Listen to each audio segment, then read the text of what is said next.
Shall we say hello? Yes. Hello. Hi. Welcome to People's Exhibit. We talk about news and shit. Sometimes. Yeah. No, we do it every week. Yeah, I'm Ah, gonna be coy. Sometimes. There's always news. There's So always something to talk so about. humble. Mm. Shall we do the do you have the joke? Or just skip it this week? You know what? Fuck that joke.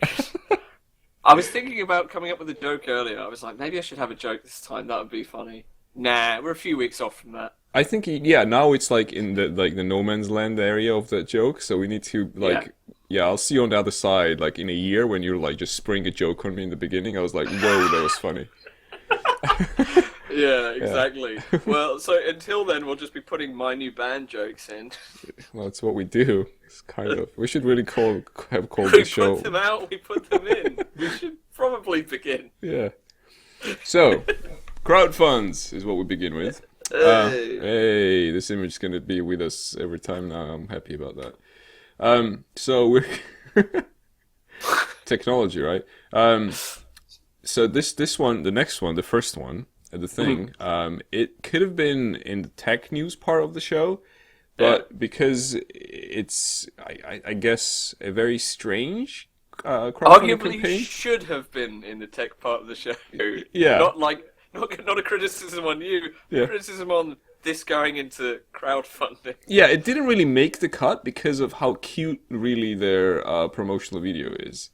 I don't know if you've seen it. So this is Yeah, I watched it. Yeah, this is the weird. Indiegogo Sorry, go for it. Indiegogo campaign about antiviral drugs, like a broad spectrum antiviral drugs called Dracos or something. Draco, which Draco? I guess is a Harry Potter reference. Oh, is it? Because I It I could be. don't I mean, give. this guy is playing up the nerdness. I Oh, yeah. really thought this was a fake video. As soon as Right? like, the very beginning of it, I was Yeah. like, "Oh, it's a parody," because I saw the details and I was like, "Seems a bit weird to go to crowdfunding for medical research." Just something like I can't even really say why I feel weird about it, but I definitely do feel weird about it. Yeah, It just seems like one of those things that grown-ups do or deal with rather than like kids who want toys. Yeah, exactly. And he's really, really playing up the whole like I like Star Trek. I am a super nerd. A turbo nerd, if you will. Yeah, a turbo nerd, as we lovingly refer to them. So what he's selling here is drugs, which sounds good, but and it could be. So apparently, this dude developed or is in the process of developing some kind of antiviral thing, which kills like all viruses or deals with them potentially. But he needs now $100,000 to do further tests on mostly hepatitis type, different kinds of hepatitis viruses. And that's where kind of all the weird stuff begins, because what he's like saying that he potentially has is amazing. Like if that was the real thing, it would be like mind-blowing, panacea almost. But no one seems to be giving him enough money for this, because he ended up on Indiegogo, not even on a Kickstarter or something. Like, Indiegogo is like fucking the Go-Go.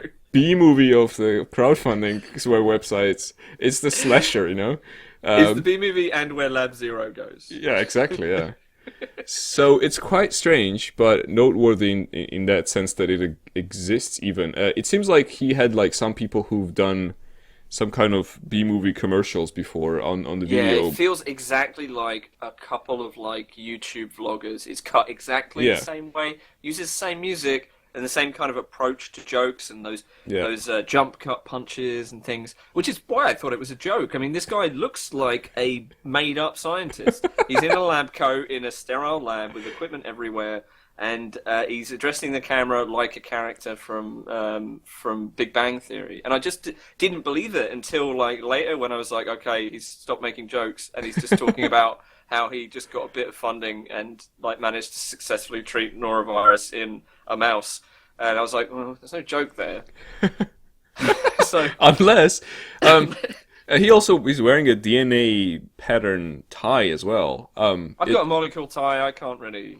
Yeah, but I mean, if you were to do an actual serious science video, would you wear it? Yeah, that's. I guess you would. Okay, cool. Never mind. Let's move on. I mean, maybe maybe not. Well, the thing is, that's the question wrongly put. I wouldn't do a video like this for serious science. It wouldn't matter what tie I have. Tie, it doesn't depend on the tie.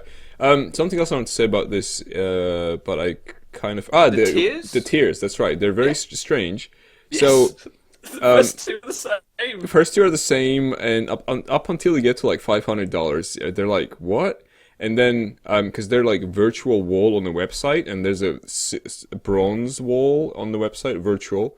There's a silver and gold and platinum walls, and then at 500 you start to like get tiers like, oh, do you want to have a half an hour hangout chat with this dude? Oh, the $1,000 is Google Hangout. Yeah. Oh, and for what is 500? I thought 500 was that. 500 is your name will be added to the platinum virtual wall. Oh, and sorry, that's the also platinum. receive a tax receipt. Like all of them have. Everyone seems to get a tax Yeah, receipt. everyone. Okay, so that's it. It's just another wall. It's like an Oprah tax receipt gun. She just fires tax receipts in the crowd. Tax receipts for everyone. Pick up your seats. Tax receipts. Yeah, they're all sitting on the floor because there aren't any seats. Just tax receipts. Freestyling. So yeah, and then you get if you get like 2,000 or whatever, you can give him a call. And I don't know if it's collect or not, by the way. And then lasting up to 30 minutes. yeah, and then he like if you're in the middle of a sentence, he'll just hang up on you.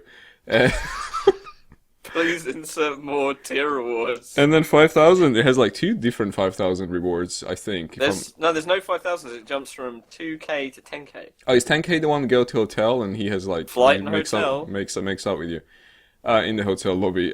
So that's there as well. So you can you find out more about this if you pay him. Like that's pretty strange reward. Also having rewards for like essentially altruistic investment, or then because you can't really make money back. It's not actual investment. It's not like I mean, none of these rewards are like really anything. I mean, so there's that. It's more like your name is on it, which is fine. Like everyone's fine with that. Or we meet and we talk about stuff. Yeah. That's okay. The $20,000 one's weird, which is like, we'll have a call and try and build a custom reward package for you. That's weird. Yeah. I expect like blowjobs. Weird... Oh, you know what that is? Actually, I've realized what that is. That's it's not like... blowjobs. No, it's not blowjobs. It's you know in films where there's the guy who has all the money but he has an incurable disease. You sure? Yeah. Yeah, he's like, I don't care that it's not proof for use on humans. Stick it in me. And he's like, yes. That's what that is. That's amazing.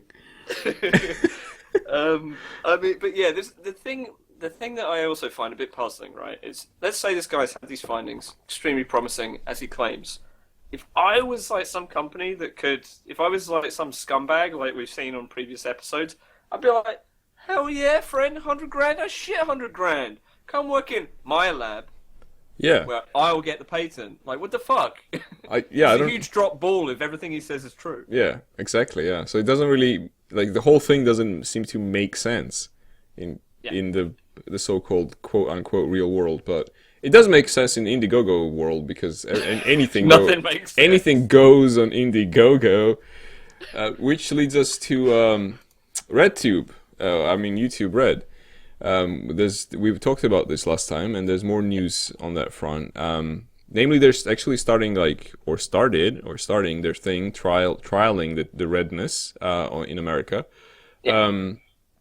And there was some sort of rumblings about this being a bit unfair or strange, because apparently, like, you either sign up to be part of, because obviously they have to change terms and conditions as the new thing is introduced.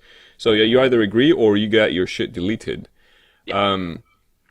which is. And the thing is as well that the deal, which is like completely non-optional, not discussed with anybody, just certain kinds of deal are just totally invalidated by it. Like, just like some channels that had certain kinds of content on there just can't exist anymore. So I believe a bunch of sports channels like disappeared. But it's unclear why exactly they have to disappear. So that's the part that I'm puzzled about. Okay, cool. I understand this existing. Like, I can see that in a world, but why exactly can't they be is not really explained. So which is kind of.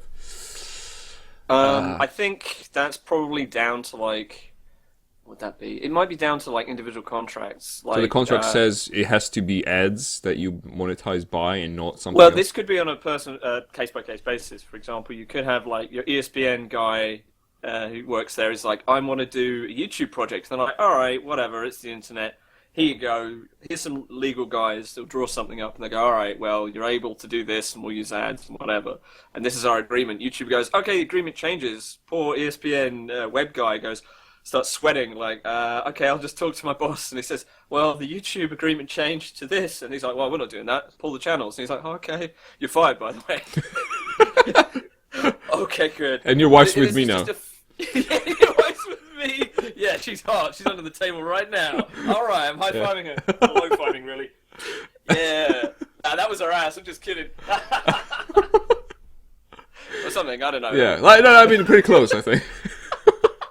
But the point being that Yeah. because it's a legal agreement that changed, there's obviously no guarantee that you can guarantee the thing that you never agreed to. Exactly. And some people, this is the kind of thing they probably didn't like intend to do this, obviously. They were just like, this will change, people would be fine with it. Well, who cares as long as they're making money? But it probably just fucks a few people. Probably not that many, but a few.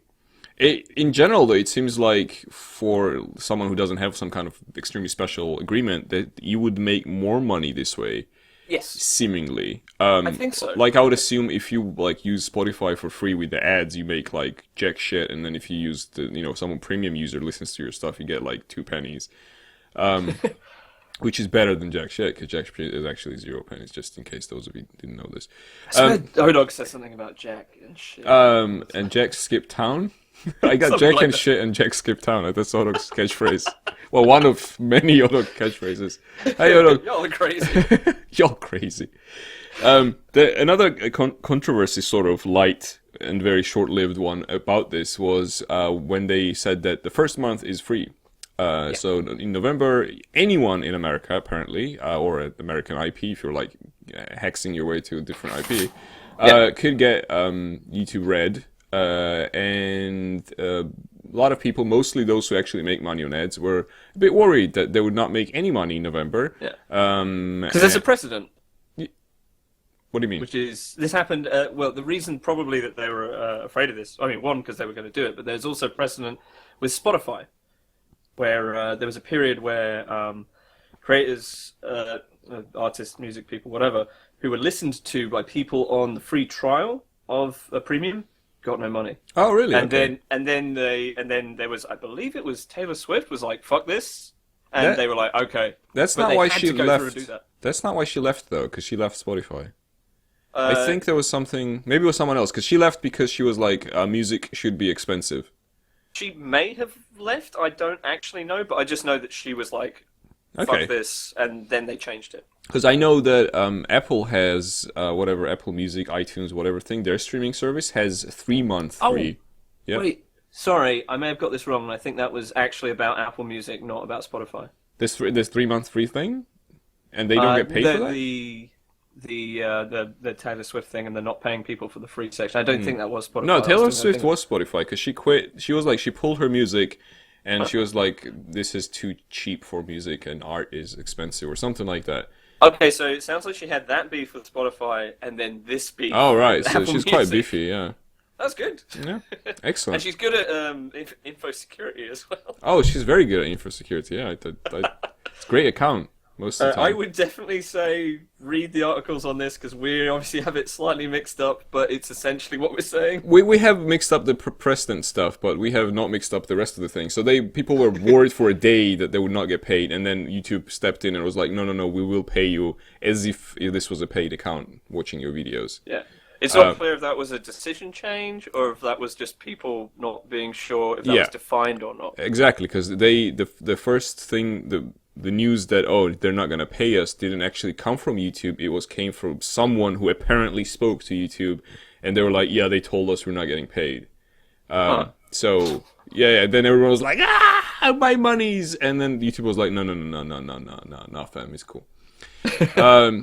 So that happened. That thing's coming. It's not here yet, so we kind of don't care about it because we don't really make money out of ads, really, and also we're not in America. Even though there's a lady today came on our Patreon and she was like, help your people who protect your nation, and she was like running some charity about American soldiers. I was like, American soldiers don't strictly protect my nation. yeah, not directly. Actually, in a lot of ways, they make it a lot less secure. Because you remember that when the airplane, like they crashed like like one airplane every 3 months in England, and that's pretty dangerous. It could fall on someone's head.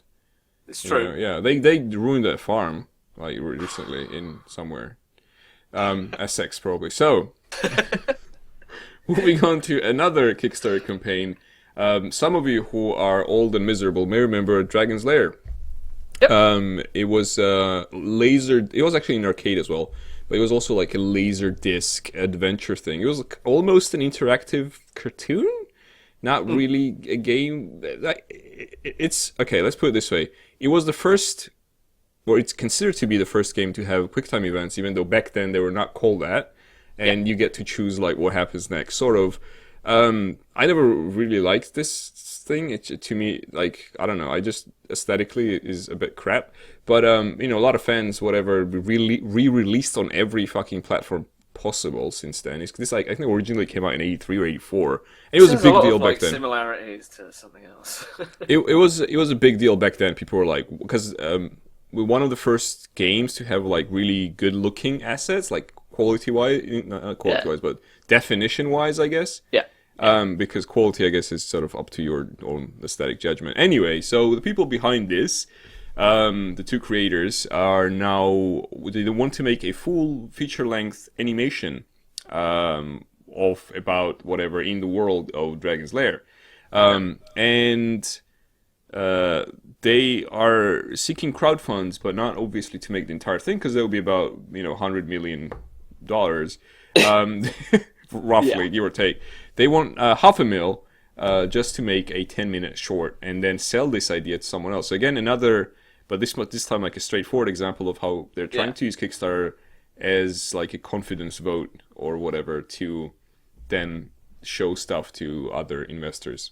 Sort of a trend. I think this is a result of just like the overall dive in money going into Kickstarter. So instead, I don't know, maybe they're hoping that the numbers of people interested remain stable. So then you go, look, this many people are interested. Do your metrics.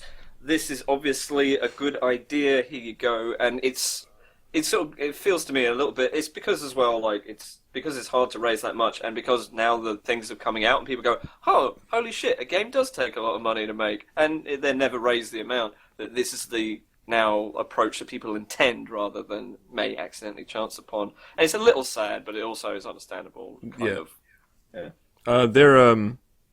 Their tiers are a bit sad, is what I found, because they give you like a Blu-ray of this thing, of the film that will eventually maybe, because that's very strange. They don't give you Blu-ray of the product they actually do the Kickstarter for example. Yeah. If you pay them $125, which is kind of dear for a Blu-ray, they will give you Blu-ray of the film they hope to make eventually as a result of this Kickstarter down the line. Which, as I understood anyway from the wording there, and et cetera, it's like, and like signed photograph of the two guys who are like, it's a bit Hollywoody. That's a bit crap, because, all right, this is a thing that will work if this gets funded, and then someone gives a shit about it, and then they don't fuck it up. Like, that's a lot. This should be the first tier. Yeah, exactly. No, this honestly should be the first tier. Yeah, it's for the $10 people. It is pretty rough. For $10, I think you get like digital versions of some magazines or something. I don't care. I mean, pretty much every animation, all the shit this guy's worked on is on a technical level is fucking incredible. But this Kickstarter on a technical level is fucking shit. So our, I guess, fourth or whatever crowdfunding thing that we're going to talk about today is actually about, it's a rough one. Do you want to like just sit this one out? I'll give. I was worried you were going to make me do it. No, I'll call you on the phone if you want to like to mute me or. So anyway, go for it. I'll just. Yeah. Okay. So while Eddie's getting depressed, we're going to talk about Chaos Reborn. So, the official name of this campaign. So, you may have heard that Chaos Reborn, quote unquote, came out of the early access. It's not in the state that was promised by the Kickstarter. There's like bits missing. But that's a different like discussion for entirely different like a special show of People's Exhibit. But there's another campaign around Chaos Reborn called Chaos Reborn Audio Adventures. Is that what it's the full name? Yes, I believe so. I think so. Audio drama series in the works, says the title. No, wait, this is not the Kickstarter. This is just like some article. Just want to double check the full title of this thing. Where's the Kickstarter link? I found it. I got it. It's opening. It's happening. New full cast audio drama, official Chaos Reborn fiction. So there's this gentleman called Christopher Jarvis who's apparently done, as it turns out, some stuff for Elite Dangerous, like some kind of audio books or audio stuff, drama. So maybe he's just done all those audio logs where people are like, I'm about to die. Better record an audio log. So they are they are asking for £2,500 to pay the actors to act out one episode of this series of stuff happening like within the world of Chaos Reborn. And that, I guess, kind of sounds interesting, but then there's like a sample of this stuff happening in there. Oh, there is? Oh yeah, there's like a 6 minute of like, I think him and someone else acting like bits out. And It is pretty damn weird, like what's happening. There's like a wizard and the wizard's like helper or whatever, like apprentice wizard, and they're like talking and trying to be funny, and it is not. So it's quite strange. Also, like a weird thing to be doing the first episode, and then I guess they're hoping either to do stretch goals or some other way of financing. I'm not entirely. The format fits Patreon quite well. Yeah, but it won't make $2,500 an episode, so no. Yeah, because you'd need quite a lot of people behind you to get, you need like a quarter of Jim Sterling numbers or whatever. And it has like full support from Julian, because you even get after like starting from £15 or whatever, or 20, you actually get a copy of Chaos. That's pretty good. It's weird though, because I don't know who that's for. You know what I mean? Yeah, because like, if you haven't played the game, you will not be, unless like you Yeah. know the game and you're like, oh, I really wanted an extra copy for my cousin who hates wizards, to annoy him. I can't really think of who that's for. Also, where's my T-shirt? Oh yeah, where is your T-shirt? I guess. Sorry, I mine ordered went a out. lot of them. Yeah. I thought you got them for some reason. You never got any. I never got into. Is that the only physical reward you had? I think so. 'Cause, I think I automatically get like the book as an ebook, and I'm fine with that. Whatever. Cool. But yeah, mostly it was T-shirt. Are they printing the book at all, like a physical one? I have no idea. Because they still haven't finished writing it, as far as I know. Yeah, I imagine so. Probably, next week we'll be talking about the Chaos Reborn book Kickstarter. The writer is working with them as well. So it's Alan Street. Yeah, it's this dude and that dude, and they're coming up with a script for I think their company called like Radio Adventures or something, like, even though it's not on the radio. I like radio plays. I think they're good. Yeah. I want more of them. The thing is, I'm not really interested in the universe in that way. I like Chaos as like a competitive game about kind of thinking. Wizards are honestly a huge turn off for me, but like whatever. I just imagine that they're like, like spliced up cyber dudes on acid, and they think they're wizards. That's how I mitigate the wizardness. It's just an episode of Rick and Morty. Yeah, exactly. Yeah, they just have portal guns, really. So yeah, I wish them all the best, but I'm not going to get into this Kickstarter personally. Not for me. And that's our last word on the crowdfunding today, and we move on to this: the baby-faced hacker. By New and Ultimate and Final Band. Final form, baby-faced hacker. So, a few days ago, British internet provider called TalkTalk, great name by the way, that wouldn't take you for a band though, got massively hacked. Like, they got their face hacked off. It was then like put in a puddle, and someone jumped on it, and now it's like just the mash of tissue, really. Yeah. So they dumped and took. I think was there a dump or they just took it? They took like I everything. don't really know. Don't really Because know. as far as I've heard, they took like credit card information too. It wasn't just the names Oh, and wait, no, it addresses. says, but credit and debit card numbers had not been stolen, it said. I've heard. Maybe there's different reports, but anyway. So yeah, they got. It's pretty embarrassing when you're a tech company and you get like your face hacked off. And then more embarrassing when it's a kid. Yeah, and so it turns out it was a one-man job, one child job. Some kid, was it from Northern Ireland? Some kid from Northern Ireland did this like on his own, and didn't really hide his tracks very well. So the police like knocked on his door like 2 days later, and he got arrested. I assume his mom bailed him out. Which is also slightly embarrassing, but not as embarrassing as like being talk and getting hacked by a 15-year-old who was probably just bored. He's still cooler than them. So, and obviously all the tabloids picked this stuff up and ran with it, and with the angle they ran with is like a video gamer he played violent video games and they made him hack TalkTalk.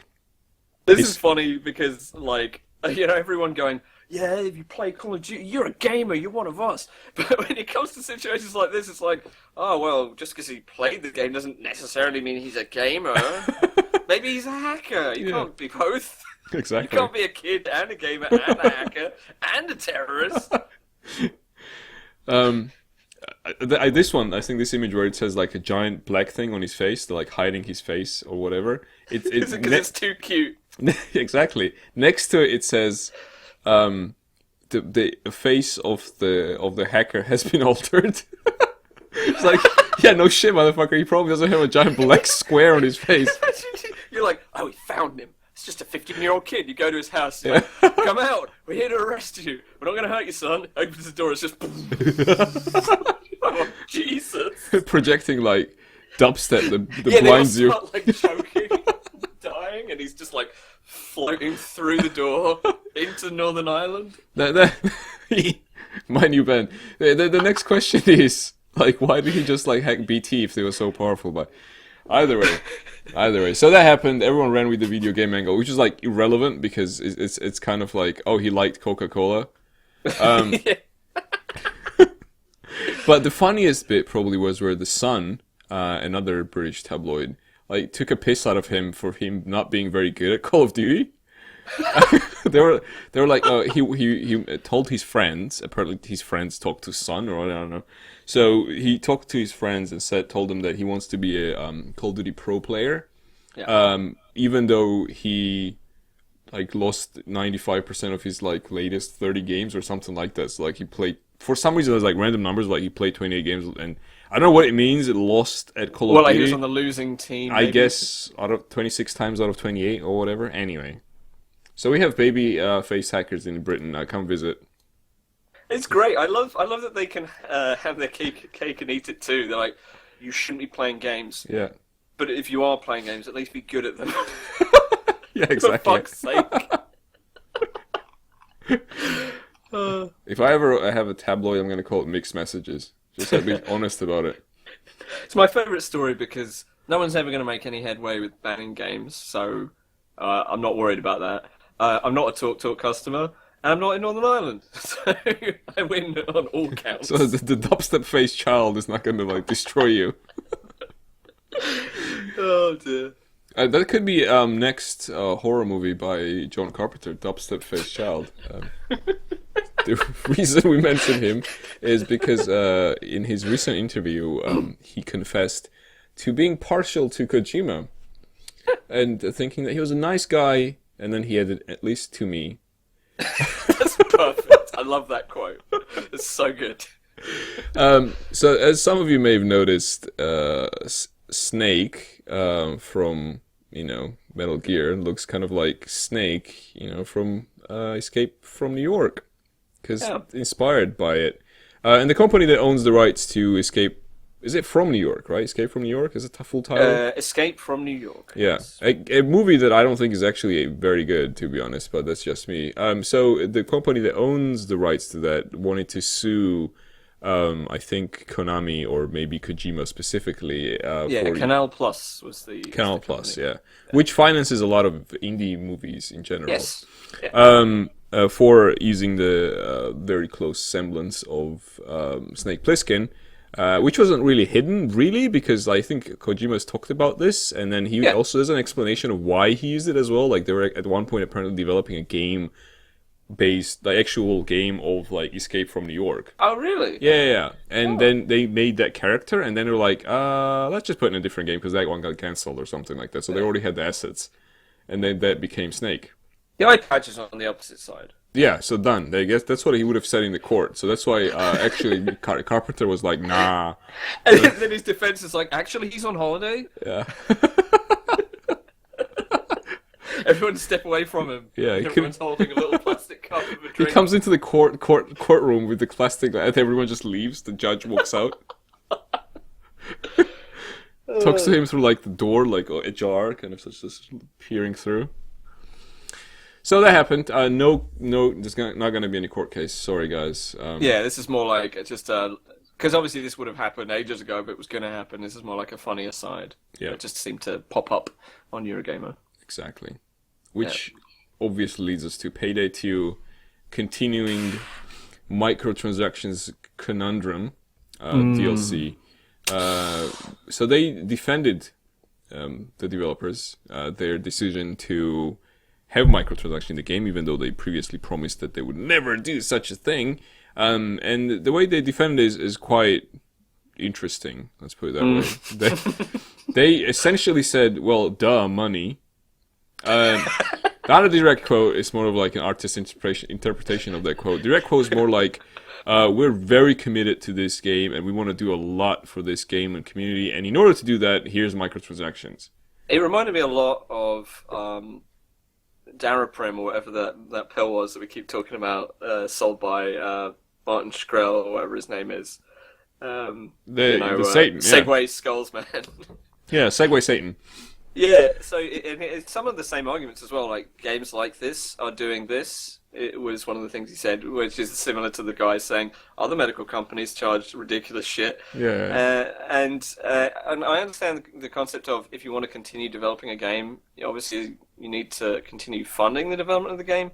But in that case, why not have slightly less gross methods, like just shit that you directly buy rather than buying drills and random drop shit that you buy and feeding into the kind of addiction behavior stuff that's well studied is gross, and I don't think it's defensible actually at all. Yep. They also even said clearly when they're gonna just stop doing this shit. It's like, oh, we have the contract until 2017. And, we could have just continued with the funds we have, but We want to do more. Yeah, we want to do more for you. This is for your benefit, essentially, what they're saying. You deserve a Payday 2 with lots of, like, research. Did you know that Payday 2 was made in 1960? Yeah. Stupid. Very stupid. I mean, we had our fun with that game. It's probably vastly different how it was when we played it. But, it was fun. I enjoyed it. It was great. Don't feel any desire to go back to it, especially now it sounds like Counter-Strike. Yeah. Or TF2 or something. With there was one last thing I wanted to say. Oh, yeah, and obviously the other part of this was one of the reasons that... Oh, we said this last week, didn't we? There's that one guy who's like, we'll never do microtransactions, never, and then left the company. And yeah. Like, this is a year later or whatever. And it's like, yeah, that guy's gone. Yeah. We're going to do microtransactions.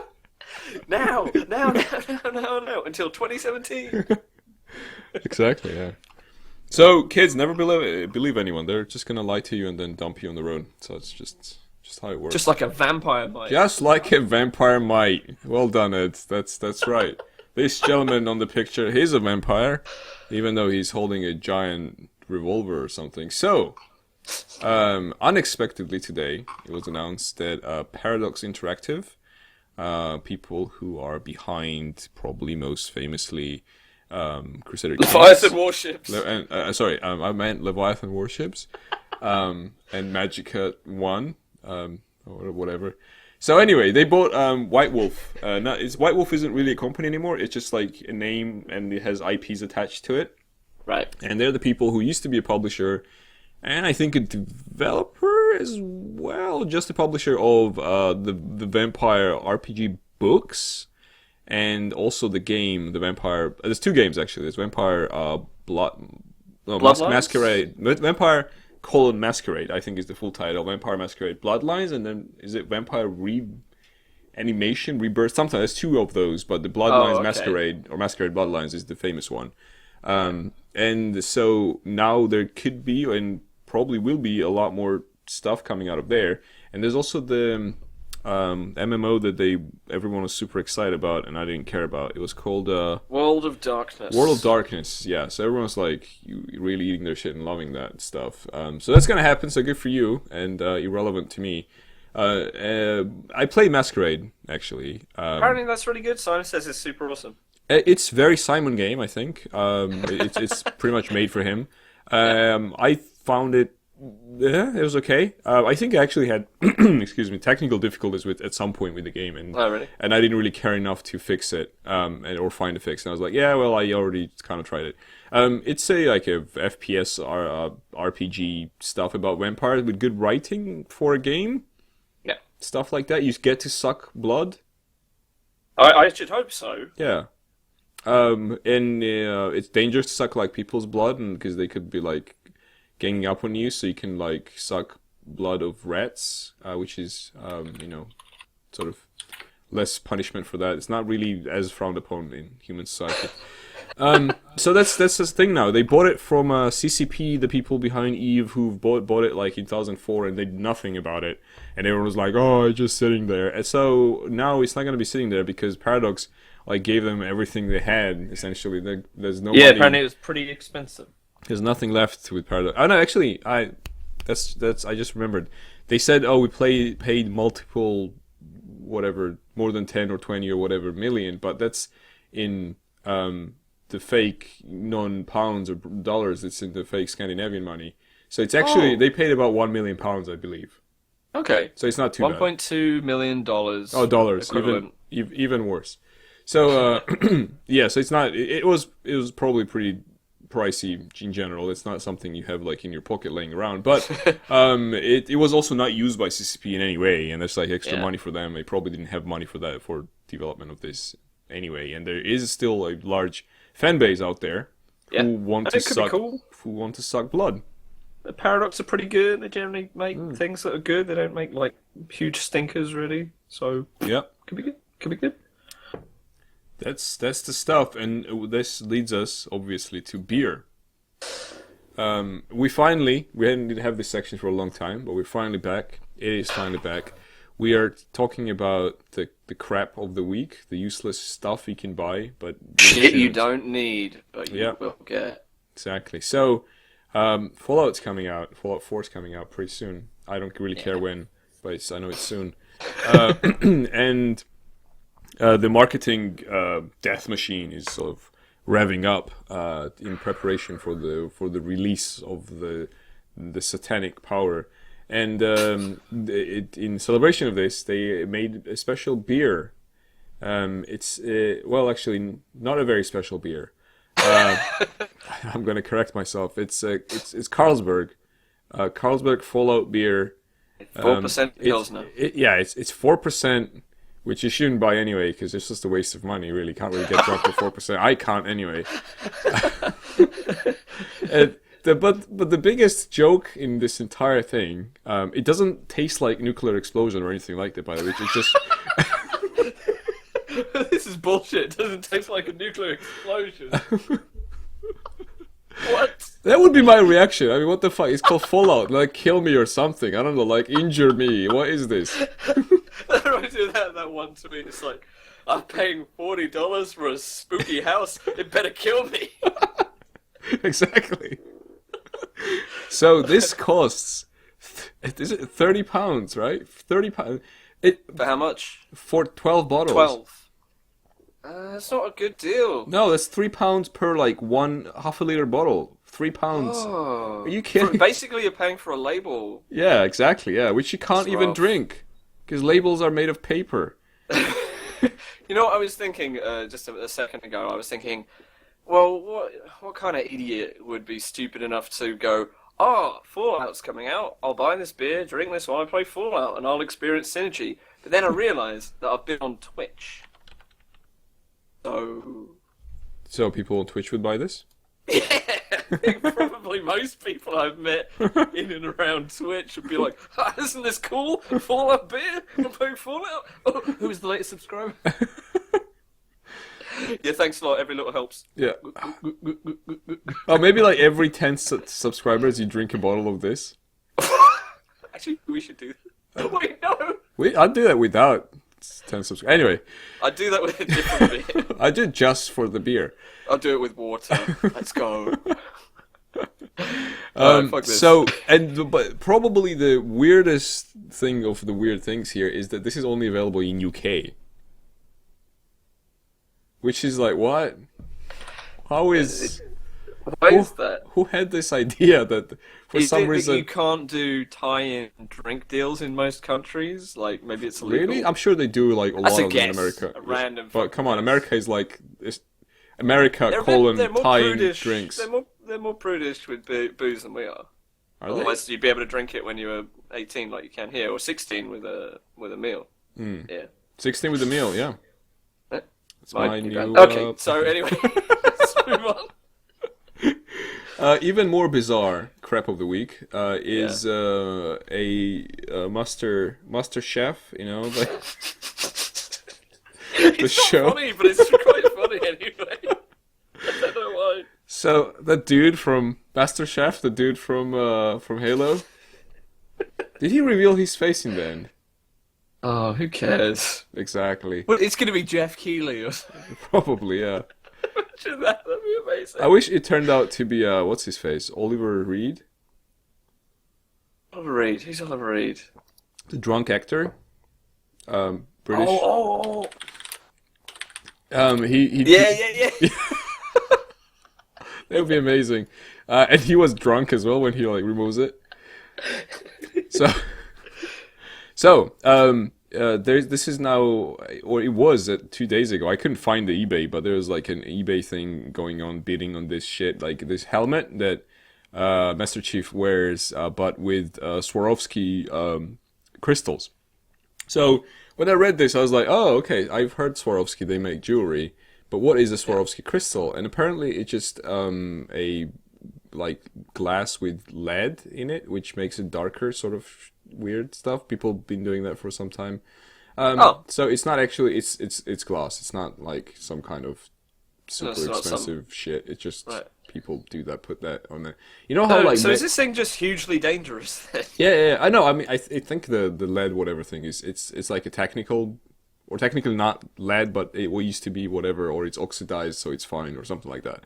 But yeah, it's kind of like what magpies do when they find something shiny and they take it to their nest.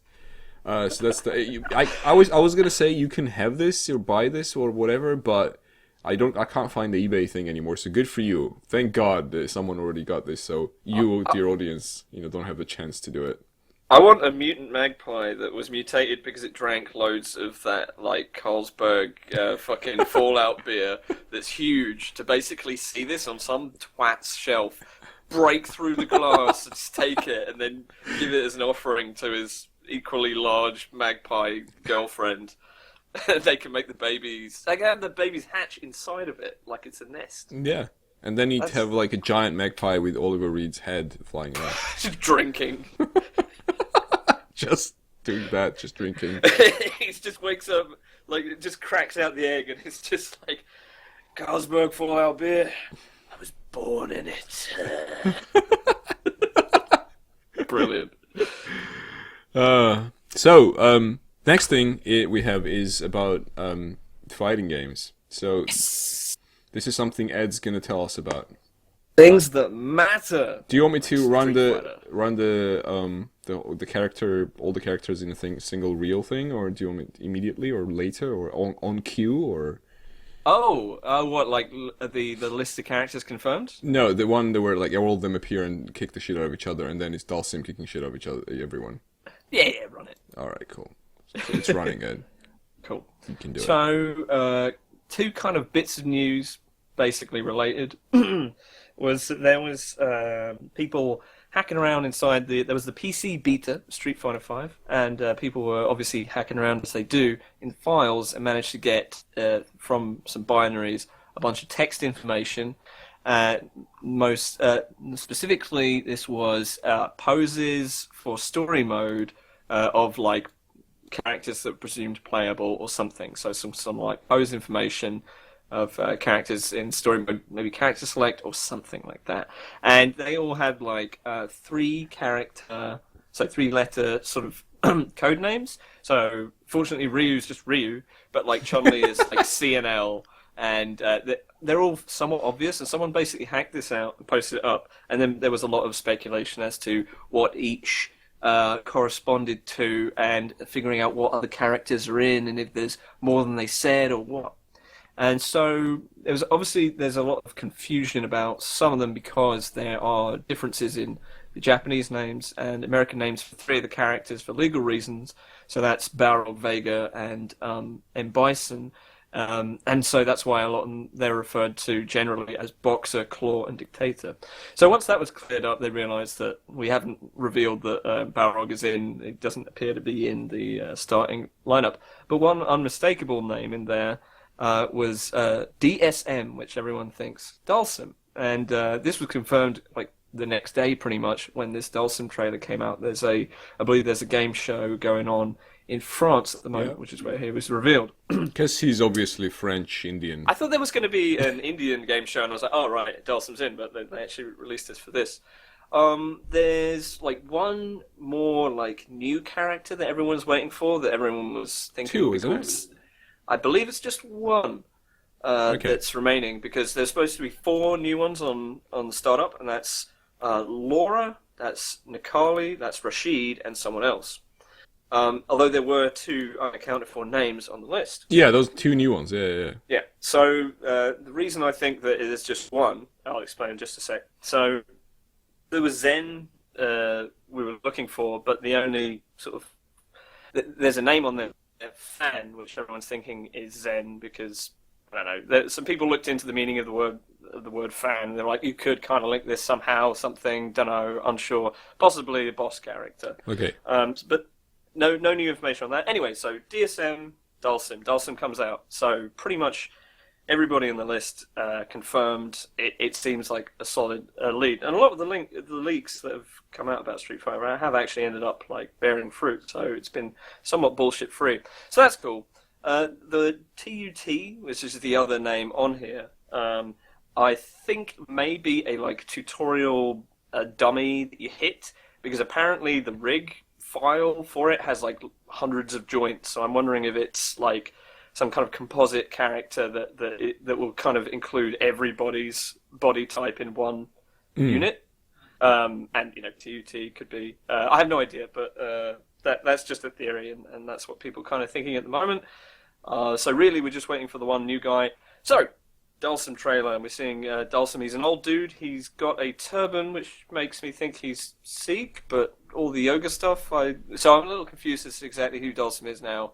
But he's got lots of cool moves. He seems to have like Crow's arcing projectile, which is pretty cool. Still got teleports. He's got a kind of air drift thing that he can do to kind of stop him from falling. So a lot of cool mobility stuff. I don't know a huge amount about it, but it looks pretty interesting. So yeah, that's where we're at with Street Fighter news. Pretty much. So that fan thing is the last one. Do I understand correctly? Can I get a bit, I believe so. confused? So Fan, okay. I think, is the last like new character to come out, and I think Tut is just like some utility tutorial training dummy thing. So not Tutankhamun, then the famous Egyptian rapper. It would be cool, but I think he'd have to fight Rashid for genericness. I guess, yeah. And then, what's his face? The Caribbean British guy would have to be also, just for racism. Oh, Bird. There, yeah. Yeah. So, yeah, there you go. Excellent. One last piece of news. I believe they said that there is going to be releases of characters 6 in a year, so one every 2 months. So like one of those season systems, a bit like how Killer Instinct does it, where there's a constant and this character's coming up, the trailer, get excited, there they are, how do you play them, changes the game, and the game stays fresh and there's always something new for it, and I believe that is what they're going for, and this seems to be something where you can get these characters with the fight money, the kind of in-game currency, or you can outright buy them. Yep.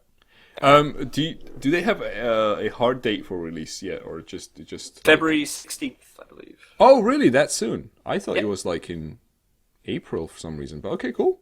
February 16th. All right. So it's like less than 2 weeks after XCOM. Good thing the crowds don't overlap, huh? Yeah. Except for Shin, who talks about fighting games sometimes. I want to play him.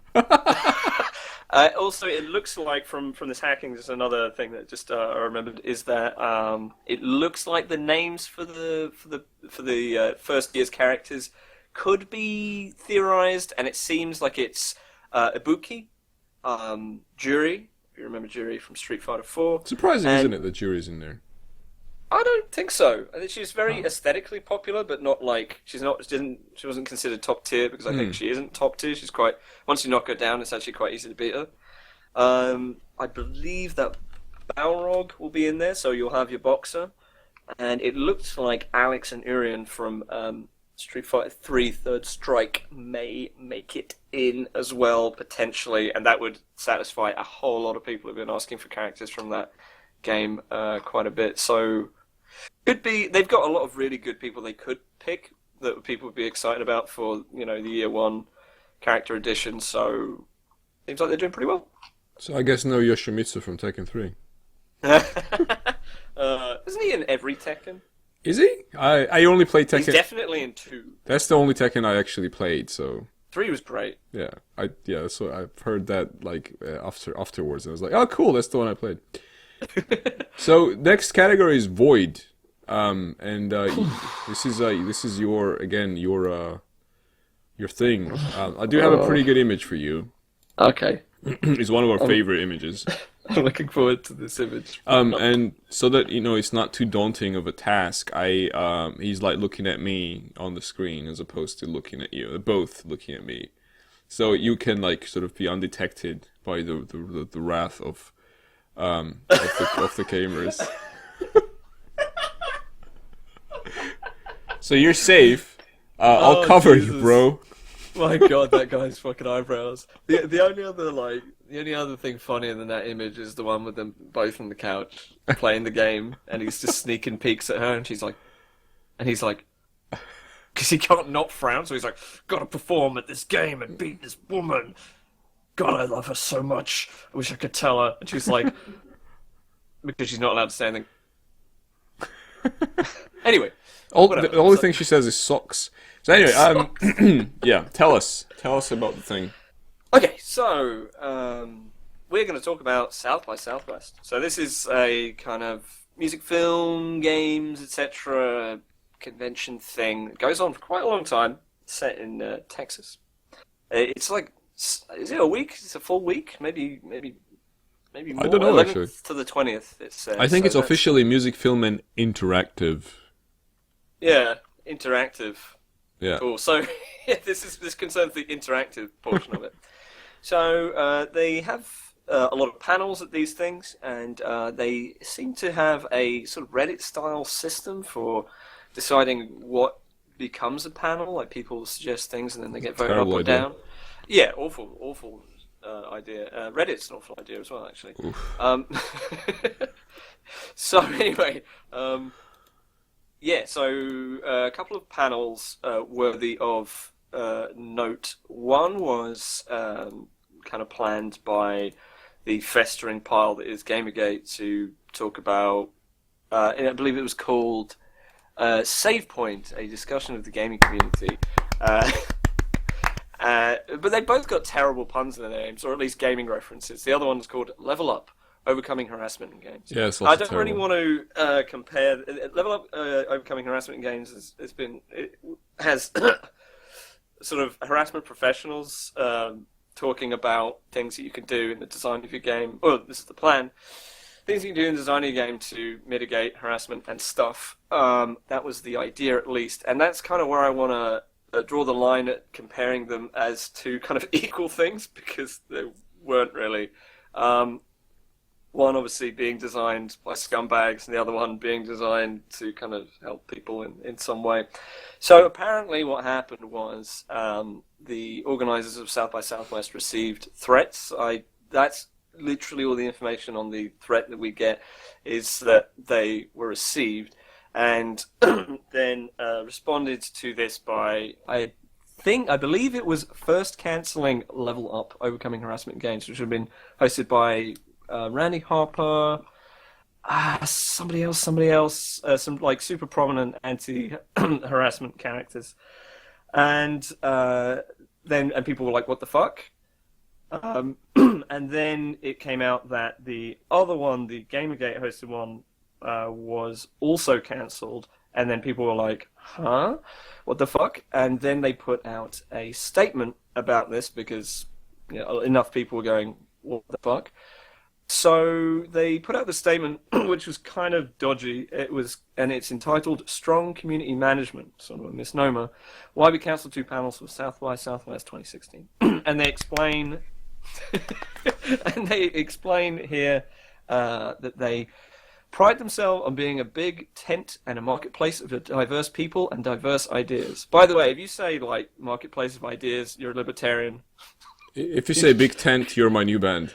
If you say big tent, you're generally an idiot. Anyway, it says, however, preserving the sanctity of the big tent at South by Southwest Interactive necessitates that we keep the dialogue civil and respectful. People cannot agree, disagree, and embrace new ways of thinking in a safe and secure place that are free of online and offline harassment, then this marketplace of ideas is inevitably compromised.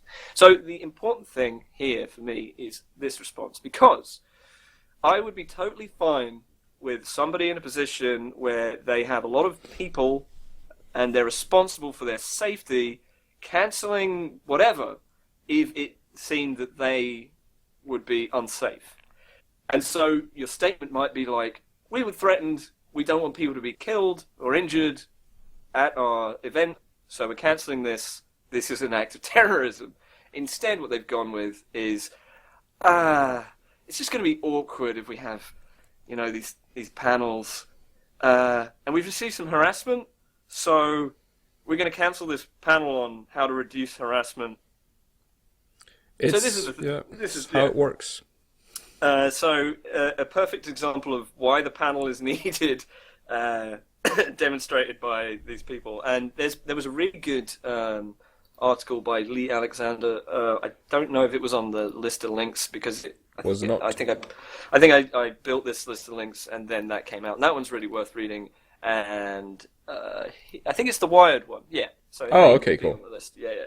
And that one's good, and that's entitled South by Southwest's Gaming Debacle Shows It's Clueless on Diversity.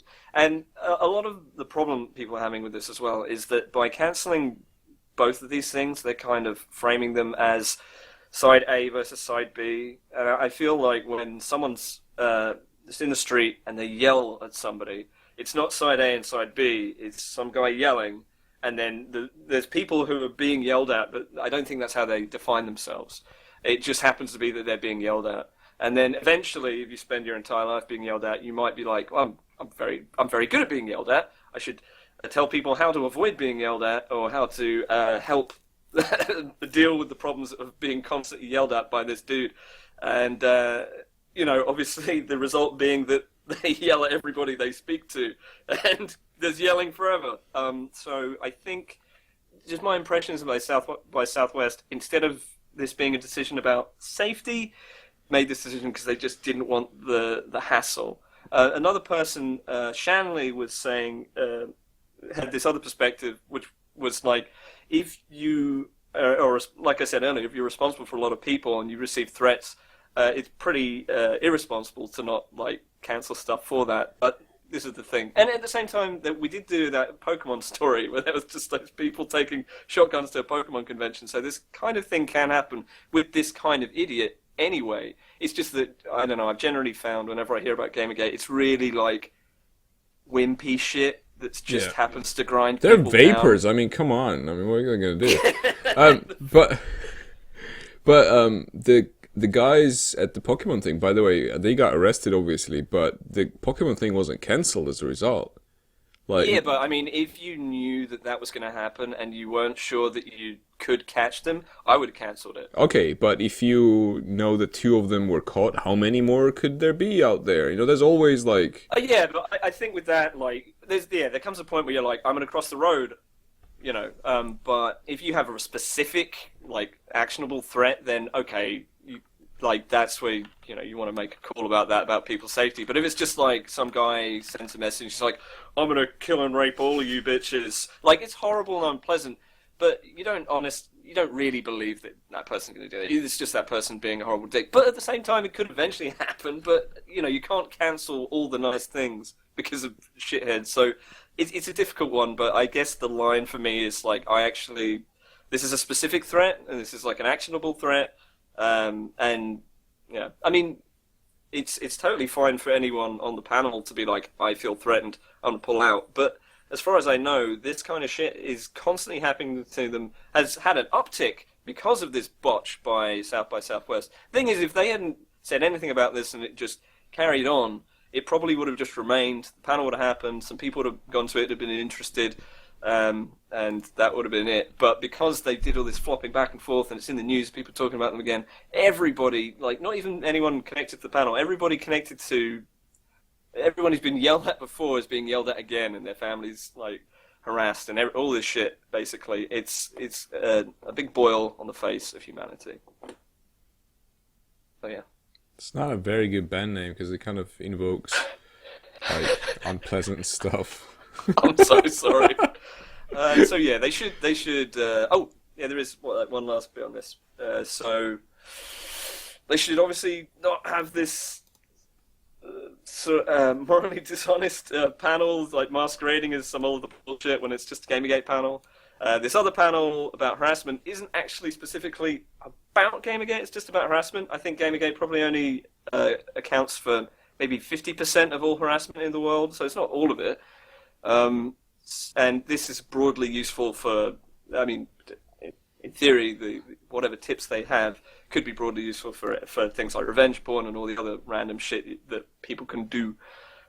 So yeah, there's that. But what happened is South by Southwest kind of being shamed by a lot of people, including Reinstated it, yeah, didn't they? Yeah, they kind of reinstated it after a couple of other like media companies were pulling out. But the speakers didn't say, we're like, yeah, we're not sure we're going back. Yeah, they haven't confirmed whether or not Yeah. they're going back, but they apparently have the offer. Yes, Harper said in an email to Eurogamer, they didn't take the safety seriously until South by Southwest itself was threatened by the same people that targeted us. Okay, that may be That was quote. prior to them reinstating it. Right, yeah, Yeah, I'm in yeah. the wrong article here. Yeah, so anyway, yes, they are talking about that, and they were talking about potentially having like a full day harassment thing. I'm not sure what that would be. I'm not Sounds even like they're sure that's scrambling happening. to patch it. I think they mentioned what it, but it's not actually happening yet anyway. All they said was like, oh, you know what, now our attention was brought to this, blah, blah, blah. Maybe we should have a whole day of blah, blah, blah. But then they're like, and we're reinstating Level Up, or whatever it's called. It just sounds like a lot of like ass covering, basically. Yeah. It sounds like they were just like, let's have, and this is mentioned in the Wired article as well, let's just have these people here, it will give us some credibility. Oh no, this is actually more trouble than it's worth. I don't like dealing with mean emails. Let's get rid of it. Oh god, I'm getting more emails. Let's bring it back. Oh god, oh god, oh god. So, like, your balance of your life or whatever, some kind of stability defined by how many mean emails you get or do not get. I think it's just like it could be an app that analyzes emails and then says like, today your email life balance is at 37%, which leads us to even juicier perhaps void, the ultimate void of Milo. How do you pronounce the website's name? I want to ask you before I start talking about this. I think he mentions it in the trailer, which I watched earlier and received cancer. Yeah. Well, tell me. I think it's Breitbart. Breitbart. So, Breitbart? great Bart, the infamous ultra conservative website, very aptly named, almost unpronounceable because fuck you, has now a tech division of its stuff, the thing they make. And obviously in charge of the tech division is the most tech person Britain could ever produce, Milo Yiannopoulos. Is that correct pronunciation? It's good enough. It will do. You know the guy. He is the fake gamer leader of Gamergate. And he made a 1-minute video which is just pure fucking gold. This is where the shit's at right now.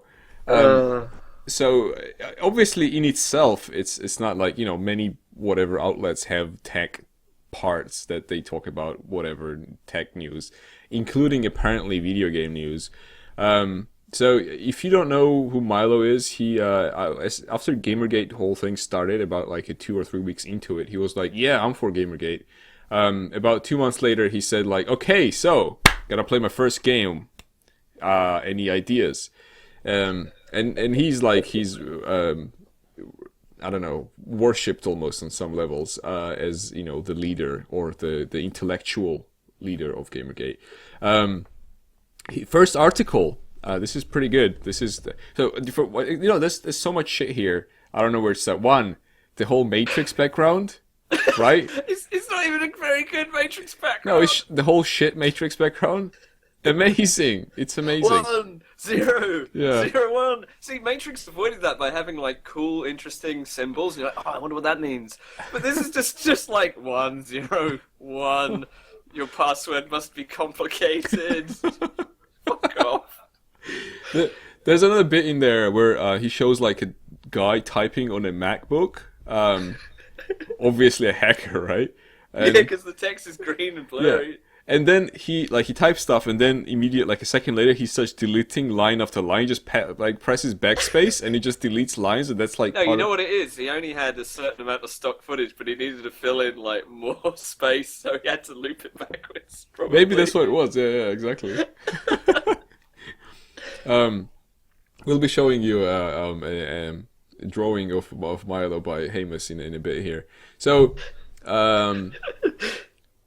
the thing that happened is the first article that is it Bright Bait?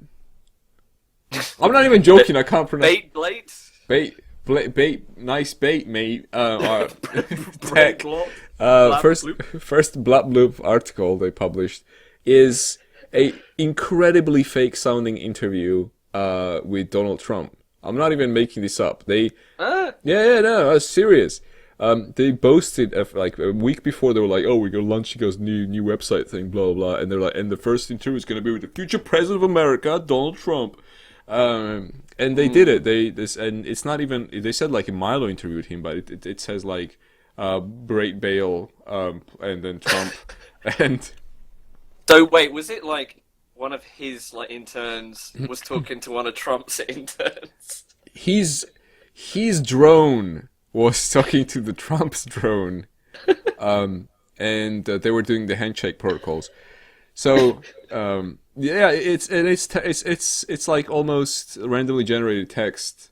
He asked the question like, no, it's horrible. Like, you should read it just for educational purposes. So it's I wonder if this was anything like my conversation with like Adobe, online chat people earlier, where I was like, this is a robot that's searching for my words and then looking at a frequently asked question and going, 50% of people don't shout at me when I link them this, they say that. It's the neural network. And it's like questions like, oh, so what do you think but it's very strange as well, because as if the person who's asking questions doesn't understand that Trump is not currently in government. But all the questions are not like what you're gonna do. All the questions are like, what is the government doing today? And that's like none of fucking Trump's business, because he has no idea. Yeah, he's A, no idea, B, he's not part of it. It's like someone asking me like, so what do you think the government in Finland is doing about whatever? I was like, I have no idea. I know where it is on the map. So this thing happened. I want to see like their first video game reviews or whatever. Interestingly enough, good thing I remembered. This is not the first tech website Milo has launched. In 2013, he had a different one called The Titanic. Yeah, that was the nickname. The Colonel. The Colonel, which I don't know how the court case ended, but he never paid anyone who worked for him, and he had an editor who sued him for like £20,000. He had two people who worked for him like as writers, and they were each owed like 5,000 or whatever. And he was like he had to like the court order was a court order that he had to pay them. I don't know how it ended because I never found like the results actually, but there was like very very toxic denouement of that situation. And then he called the single woman who worked for him. Obviously, he called her a prostitute. And he said like you'd never find a job because everyone knows what a prostitute you are on Twitter. And then obviously she now working for Times, and he works for Brate Bale or whatever. Blade of Bras. Another thing he did immediately, and this is my probably favorite bit in the show because this is fucking hilarious. He went to Reddit to talk to his people, his followers. Denizens. Then what's the one where you're the priest and the people parish to his parish? His flock. Yeah, his flock, and one of them was very pretty antsy, and they asked him all kinds of questions about the game, or questions like does he know what rig he has and stuff like that, and he to which like a whole list was like kind of dumped on him. And to which he replied, "These are not hard questions as well." No, they're not. No, I don't think so. What model phone you use? You don't really have to be into video games to answer that. You can just look at your phone. You may have forgotten. Yeah, exactly. Yeah. So, you have several maybe. There's actually a picture of him holding a phone. I could probably tell it from the picture. To which he said, "I can see, I still have much to learn." And apparently the reaction on Reddit was, he's gonna have to take this text test seriously. Why doesn't he just stick to his strengths? what? I don't know if I said that. It's just slander. Dyeing his hair badly was. Speaking of, yeah, like, do your roots, man. You're gonna do a trailer. Do your fucking roots. that must be on purpose though. Like he wants to be. He wants to look washed up. Yeah, like a corpse. exactly. Yeah. It looks like a corpse that somebody died in the middle of having a boiled sweet. So the images you see, this is our own Hamus drew this last night. This is Milo's hair becoming sapient and taking over, and then dragging him away Taking its true form into the abyss. Oh man, it's so good. I love it. It's awful. It's beautiful. Excellent. So that's Milo in the tech news. I'm really curious, like honestly curious of how long it lasts, like how long that thing is gonna exist, because I feel like he has fuck all idea about anything tech, and also like who would be the people who agree to do any video game stuff for him there? Apart from people who are like overly keen and everything is fan, oh my god, fan video game, fangasm master race people. Well, I mean, those guys. I'd feel bad for them, but if you're fooled by this, I don't know, you kind of deserve to be not paid for your writing. Good luck in court. Yeah. I'll be rooting for you. Yeah, this will be American court too. Like, this is not, Bale really? isn't a British website.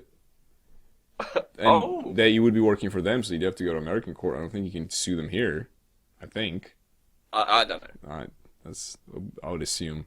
That'll show up in our next legal section. Yeah. Can you sue them?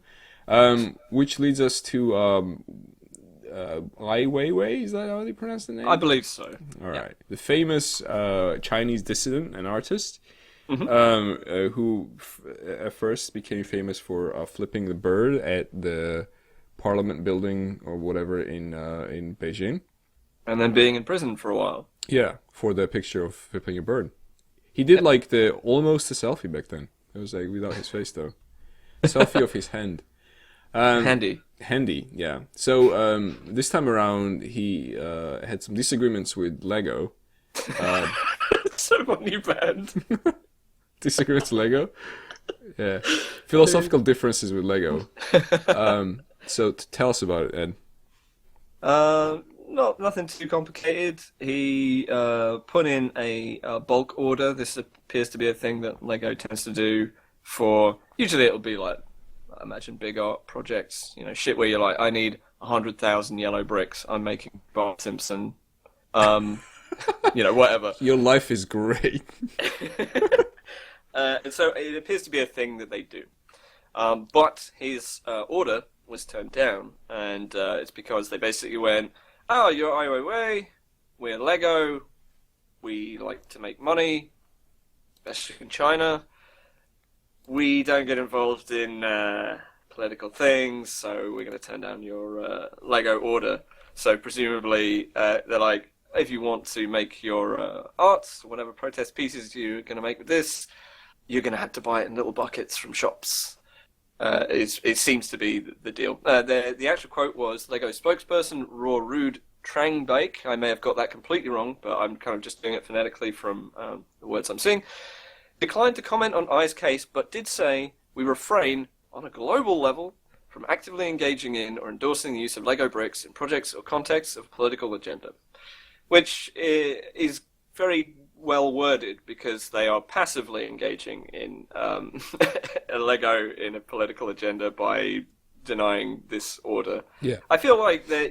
I suppose he could just call his mate, you know, his friend. That was my idea as well, yeah. Yeah, exactly. This is why I think it's bullshit as well.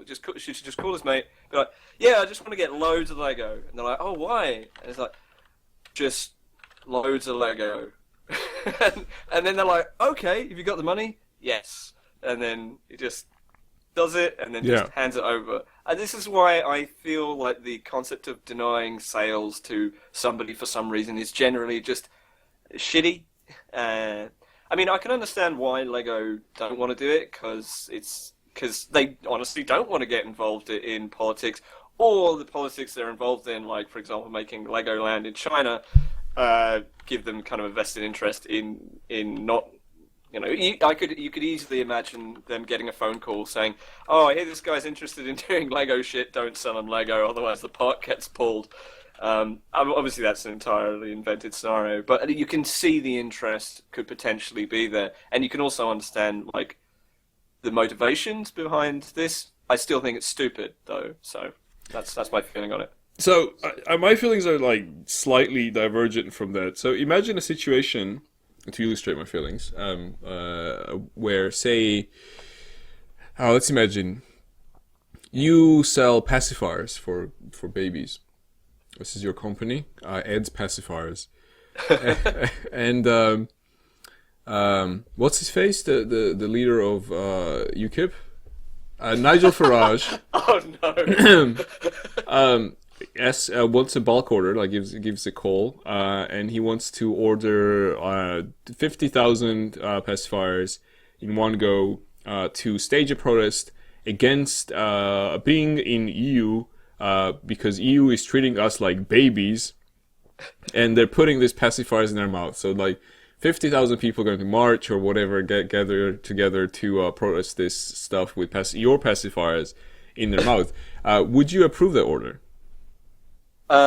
Okay, so in the order, he is saying what it's for. Now, in most products, when you buy them, you don't care why you're selling it to somebody.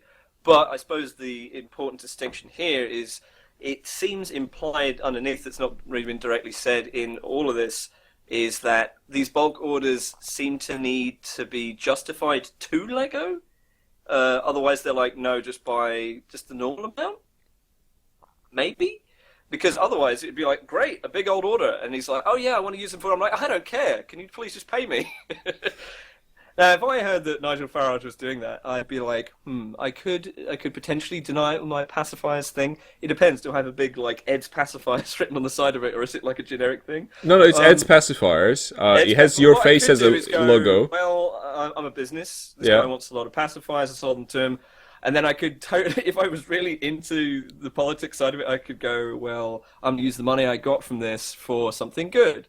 And potentially, but it would be up to my choice at that point. This is the thing: you could go for the business angle. You could go for multiple business angles. One is like, I need to make money. This guy has a big order. I'm making money. That's not really the case for Lego. They've got enough money to do whatever they want. So then you can do the other business angle, which is, I have a PR department, and this makes me look bad. The thing is, it's who do they want to? This is definitely a PR move. What do they want to look like, and to who? Yeah. Because the thing is, like, Lego, way old school Lego is you can do whatever. These bricks do whatever. You're free to express yourself with these bricks. Over time, that's become kind of less the case. It's more like buying sets and tie-ins with things. And I suppose in a way, that's why I'm a little bit annoyed by this decision as well. It feels like something Lego wouldn't have done a couple of decades ago, but are doing now, if you get me. Yeah, maybe. I don't know. I don't really know like what Lego used to be because I don't really remember or know anything about them beyond the thing where like I was 8 years old and I had Lego and I was happy. But other than that, but I would probably not like I would not sell my shit to Nigel Farage. I guess that's the difference because I would be like I have political views too and they disagree with yours. Fuck you or whatever. Or in general, like say my stuff is for kids. I'm doing something that is generally children oriented. So I'll be like, it's not appropriate for my business to get involved, so to say. So bulk order obviously means that you are potentially making less money, right? Because you're giving a discount than buying a tons of shit. Yeah, but I think in general you kind of make the same because you're dealing with so many less like overhead bullshit things. Like you can just send that in one cargo container. You don't have potentially 400 customers who at any time could say, fuck this Lego, my kid swallowed it and died. You know, like a lot of the reason like they do bulk orders, and I don't think people generally lose money on bulk orders. They lose, or they could, but they gain in it simplicity of whatever comes out the other end. Yeah, if they need simplicity, yeah. But anything like I think any bulk order, when bulk orders aren't your general thing, is perceived as endorsement.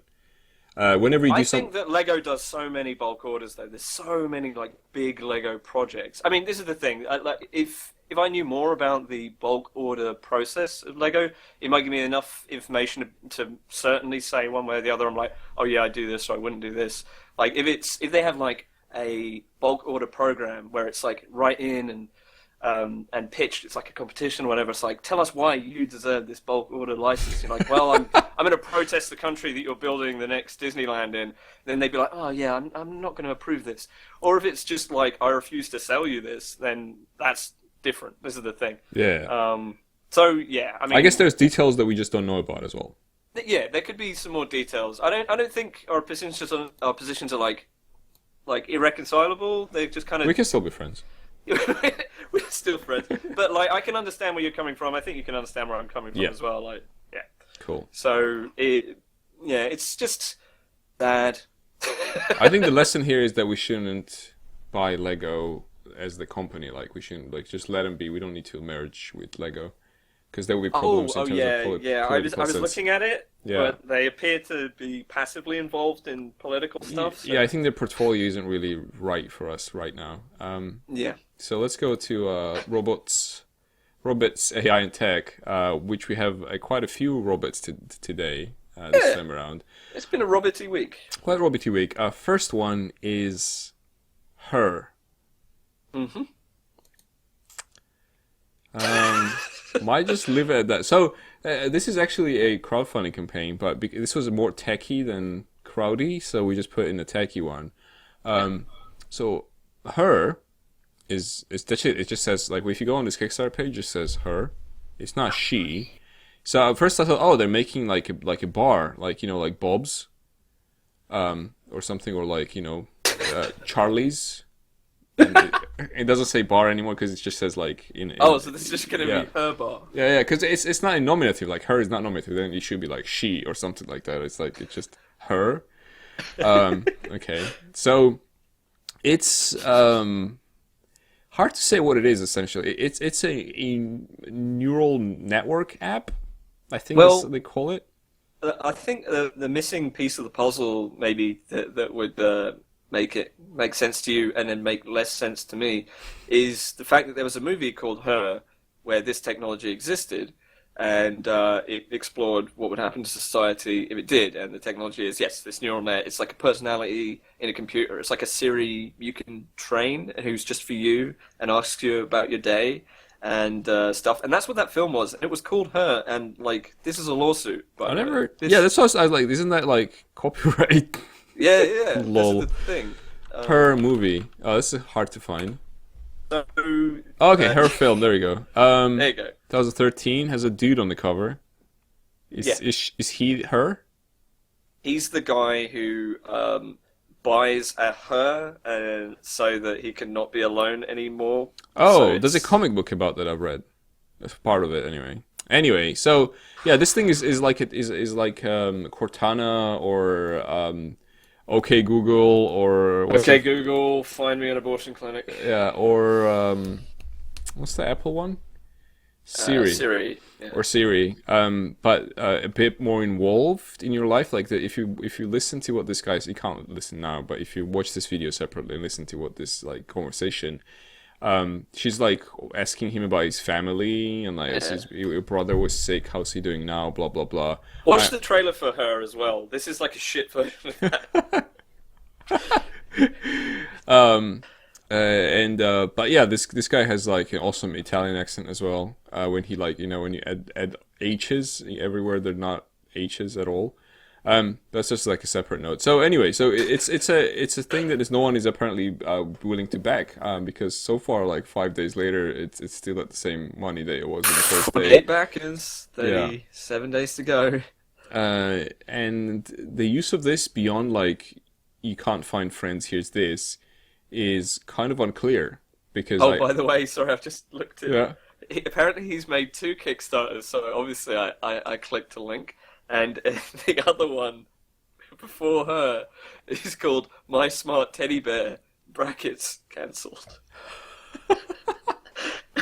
So it was a teddy bear that had the same neural net technology that kids could talk to. Yeah, kids and obviously don't parents have could money. They program what can't. the bear-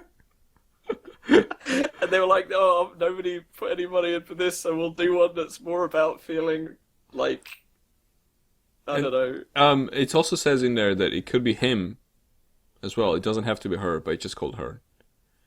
Oh, So it could be him. I Yeah. thought you meant it could be Maurizio No, him. Gibelli. It could be him with his voice, face, and everything else. Putting H's everywhere. It's like Maurizio is touching you. So yeah, it's a very strange use of quote unquote AI. Sort of unclear how much of this is real. This conversation could be just timed. It's like a recording of voice. Whatever, yeah. It looks dodgy as fuck, but I guess the idea is what's important. Like it's just an elaboration on this idea of having some kind of companion, which isn't human, just like someone to talk to, kind of thing. Which is, I guess, extension of how like some like there's practice in Japan of having like robots that you can like have a basic conversation with if you're like an elderly person living alone, so you don't feel completely insane.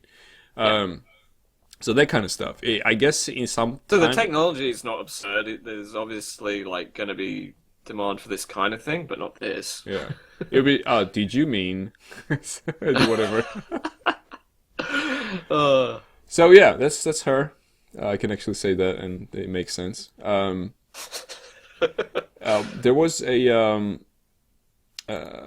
conference on the same theme in was supposed to be in Malaysia about robots, love, and sex. Second conference, first one was last year in Portugal. A lot of people obviously are developing sex bots. And maybe it's not a big business now, but I do definitely see it as being a huge business soon. But Malaysia doesn't think so. They disagree.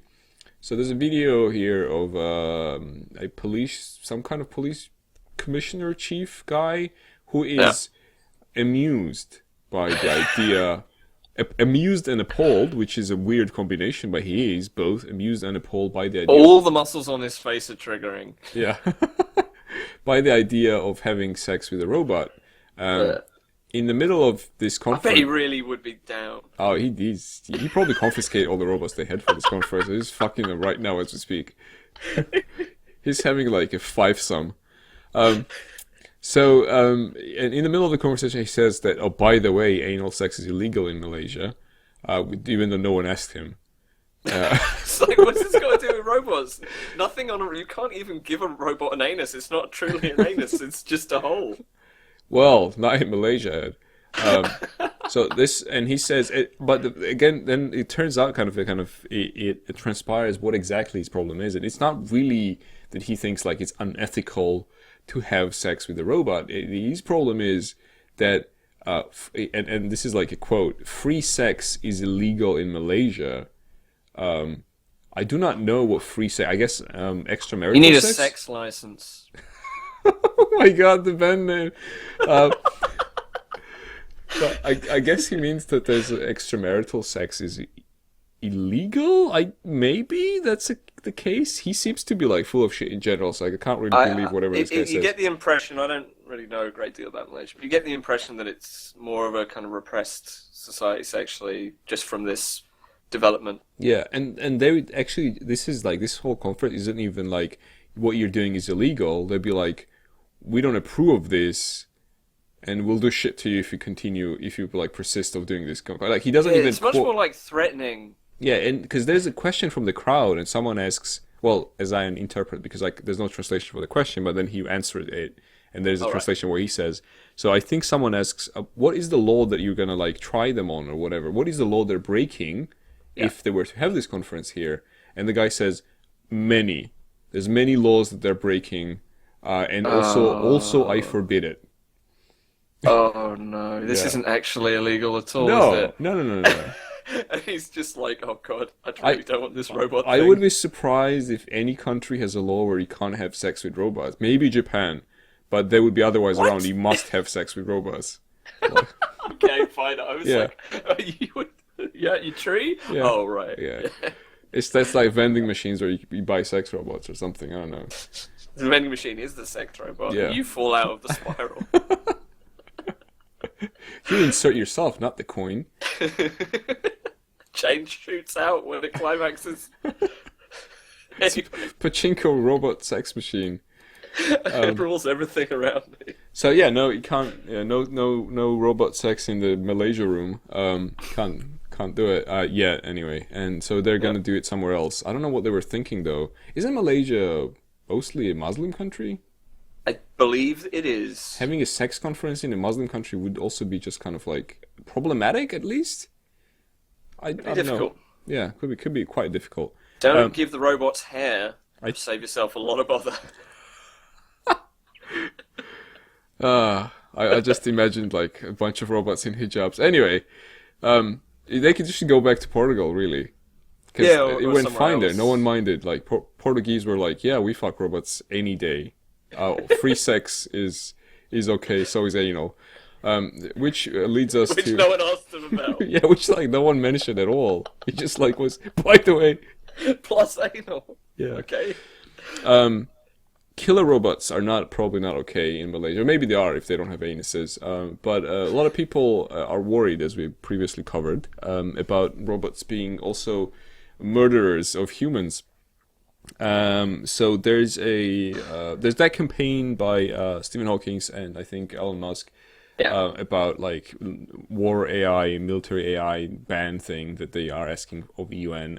And I think separate or sort of with this thing is another campaign, which is like a campaign against killer robots. That's not a made up name. It's actually, they use killer robots in their name, which I find slightly amusing, on a very sci-fi level. So they are also sort of staging something or petitioning UN to act on this thing and kind of ban at least somehow that So it's kind of the same message of it's going to be an arms race of AI, military AI stuff. So we want to get ahead of it or something. Yeah, so we want to ban it while it's young. Kill Hitler while he's a baby, essentially. Wrangle it in the cradle. Yeah. There was a funny bit about that I wanted to point out. Let me just actually open that amazing article about killer robots. There was something that was extremely dodgy, but I can't remember. There's a quote that I find very funny. Yeah, go for it. And it's kind of the reason why I don't think anyone will ever take these people seriously, regardless of whether there's any merit to what they're saying. It's actually like second paragraph. And this is said by Toby Walsh. It says, Terminator always comes up. Toby Walsh, a professor of artificial intelligence at the University of New South Wales, told reporters on Tuesday, referring to the sci-fi cyborg on a mission to wipe out mankind. But it's not really Terminator that we're worried about at the moment. I think that Terminator is perhaps 50 or so years away. I feel like somebody, this is the quote ends, by the way, this is me saying this, I feel like somebody who says, I think Terminator is perhaps 50 years away, at that point I stop listening to anything they had to say. There's just no credibility anymore. Like, that's absurd. That's like you listening to someone and they have some, like, interesting ideas about politics and stuff, and then they say, and of course, the Queen's a lizard. And you're like... I say it all the time. And it's like, no, actually. And you're like, all right, cool, I can ignore everything you said, everything you ever said, everything you're gonna say. I found the bit where that bothered me as well. So I think the 50 year, by the way, to quickly comment on that, is you name several decades beyond your life expectancy. No, I'm not even joking. I think that's how they do it. So that's how all the like scaremongering alarmist people were like, oh, world's gonna end, this technological advances can't be maintained, blah blah blah. At least the fucking Christians have got balls and they go, next week. Yeah, rapture next week. Yeah. Rapture next week. Trust me, I've already killed my pets. They've got fucking balls. I respect that. This guy is a coward. So the quote that bothered me, it was them talking about like how many people. So we have like in our campaign, members of this movement. A lot of them have either lost people, like loved ones or family or whatever, or were injured through drone strikes. And I was like, you do realize the drones are operated by human nerds sitting in a fucking with a joystick in their hands. What are you? I know this. I don't do artificial intelligence research. Yeah, like, don't co-opt that as well. That's gross. Yeah, that's like why don't we just say like people like machine guns or something? You know that there's the same thing as a machine in a guy's hand pulls the trigger. It's very very and I was immediately like ooh, right. And it reminds me that these people could spend their effort campaigning against just the use of drones. Yeah, which would make more sense, because it's like, oh, it's removed, far away, easy to kill. And it's actionable. Yeah, exactly, yeah. Sort of. Killer robots don't even exist yet, and whatever. I think we should make a game called Campaign to Start Killer Robots, and we're like a PR company. and in the game, or really? Both. in the game, like, we don't really have, like, R&D or tech or anything. We're just doing like viral campaigns to get people thinking we should make killer robots, and then the people with the brains go and do it, and then we take the credit. Oh, with the butterfly effect kind of thing. We just do like boom, a drop, and then kill robots kill us in the end of the game. That's the bad ending. No, we get killed by robots at the end of the game. That's exactly what we wanted. Oh right, it's a good ending. Sorry. Yeah. Did you hear that they're removing all the British police that are like foot patrolling police from the streets? They're gonna start phasing them out. And replacing them with what? They didn't say that, but I think it's gonna be drones, like with the bobby hats on top of them. I love the idea. Like, hello. What's going on here then? Oh man! You can't do that here. Bye bye. Thanks. Just chasing a cyclist who's on the pavement. No. So yeah, they're gonna like because they're gonna only go out to like calls, and they're not gonna have anywhere. So I was thinking like obviously they're gonna have some kind of surveillance. They're probably just gonna have like drones flying around. One thing about it though, somebody the thing about just one idea I had is somebody would have to program them to be racist for them to be racist.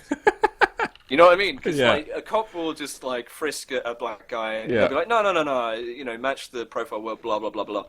But a drone has to be like, oh, there's a black guy, and that has to be in a line of code somewhere. Yeah. So somebody has to actually commit to that. And then you can hack it and make them chase only people from Iceland. Just one day, only people from Iceland had drones on them. Oh, I want to be around for that tech news day. Someone just hacks it and makes it like chase dogs. You see the Reddit thread on BritBoot, and it's like, hey, Milo Yonoplop, can you please write about these drones chasing Icelandic people? And he's like, what's a drone? I still have to learn so much. Yeah, so much to learn. Idiots. Drones. So we have a new section in our show. It's the shit video game title of the week. The way this goes, brace first, obviously. The way this goes, we're gonna announce what it is, and then there's gonna be like a few seconds of silence in honor of those who have died to bring this news to you. The journalists in the field that we've lost every week when we announce this thing. So here it is. It's about to happen. The shit title this week is Heavy Fire: Shattered Spear.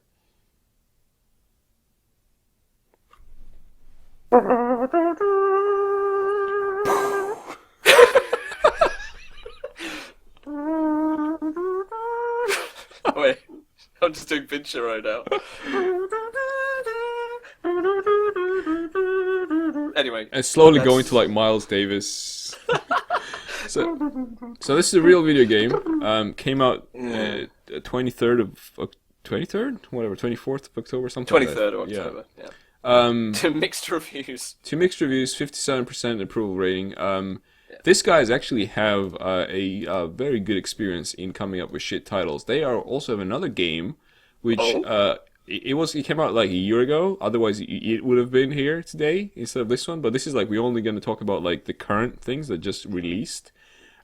So they had a game in 2014 called Paranormal State: Poison Spring. That sounds like a fucking generated name. Like Heavy Fire: Shattered Spear. Because you know how... This one sounds like there's some military whatever that Shattered Spear means some fucking guy dropped his gun or something, or somebody's stolen a C4 pack and they got to get it back. Oh no, we have a Shattered Spear. Whatever. Oh wait, your OBS cut out again. Oh wait, no, you're back. No, you're back. You're not back.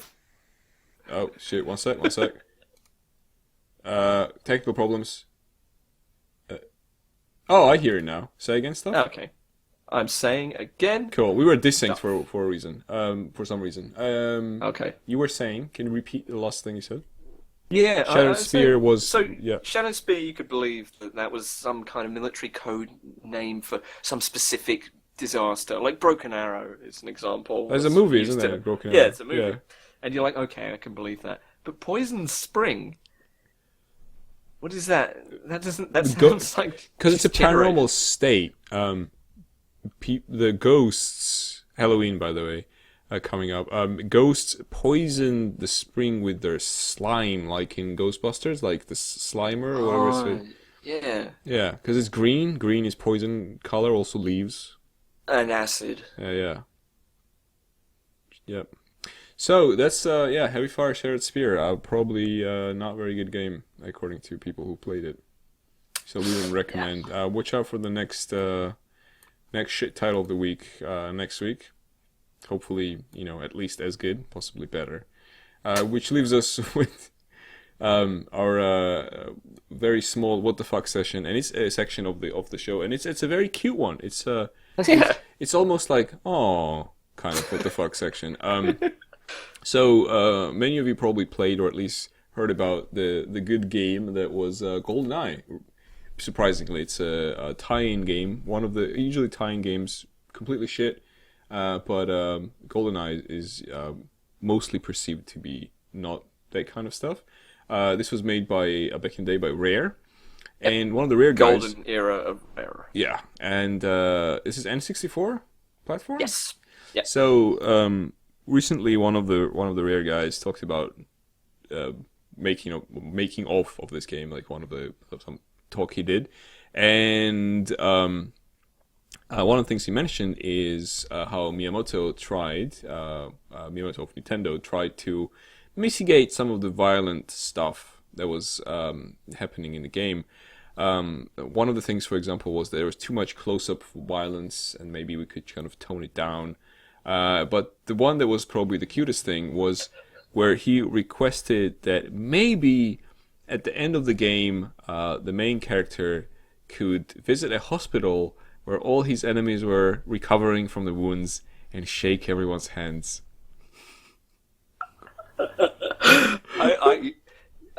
You haven't played it, but Metal Gear Solid 3 Snake Eater has a section in it, which actually kind of creates it quite interesting, where at this point in the game, what they do is they figure out everybody before this point, who you've killed, how you've killed them, and you walk down this river, you're just trudging through this river, and they appear as ghosts, complaining about the injuries you've given them, and that now they're dead. And it's kind of meant to be like, look at you, you monster, you're killing people. And if you do one of those like no-kill runs, it's just an empty river, and then you meet some guy at the end. But just the idea of applying that concept to GoldenEye, so you're just there, you go to the hospital, and it turns out you killed like everybody. So you show up, and there's just some like low poly guy in a bed, and then you look over to the side, and the beds just stretch off into the vanishing point of the horizon, where there's Alex Trevelyan, and you're just walking along going, sorry about shooting you in the face. Sorry about shooting you in the chest. Sorry about severing your retina. Sorry about shooting your legs off. Sorry about running you over in that tank. Terribly sorry about that. That looked very painful. Sorry about shooting you through the eye. It was a good shot. And just keeps going. And they're all like, no problem. I'm recovering. I'll get better. I think What? I think the equivalent of this with the Rogue Warrior would be of him going to the hospital where everyone's recovering. All these people he called like cocksuckers and pig farmers, right? And he like told like all kinds of horrible shit that he said about them. Lights out motherfucker, that was my favorite. And they hate him. Like they really hate him. They don't want to like look at him or talk to him or shake his hand. And he's forcing them to shake his hand. Shake my hand. Yeah. You're not gonna shake my hand. Be a gentleman. Shake my hand. Shake my hand. Or he's just like beating people in the hospital beds until they shake his hand, and then he goes to the next one. I'll cut your fucking hand off and shake it in front of your face, you piece of shit cocksucker. Give me a hand. Go on, Mickey Rourke. Please stop. So thanks, Miyamoto. That's So there you go. Like Nintendo, often seen as like, oh, amazing, can't do any wrong. They make these perfect games. They're just a bit childish, but they're all very well made. Sometimes they just have fucking shit ideas, and I'm really glad that they just went, nah. They kind of placated them in the sense that in the apparently in the credits, all the enemies appear again. And are sort of presented as like still alive, sort of, because like they're like, and here was this guy, and here was this guy. But which kind of were their way of being like, okay, we did a little bit of compromise.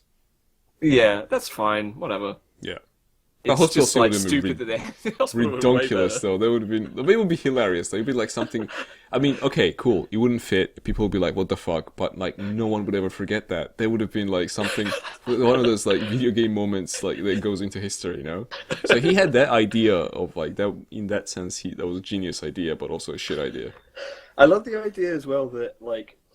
Obviously, if he was presented with the GDD right at the beginning, he would have been like, no, or I'll do something different completely. Yeah. But this is obviously a game that's come along very far. It was at the point where you could see all these like graphic killings at close range, whatever, and he's like, oh, they've made so much of this game. It is nearly done, and it is very good on a technical level. But I feel there's too much violence. I don't want to upset them. I feel I'm imposing too much. What can I suggest that will make me feel better? Not be too difficult to do, and then suggest this.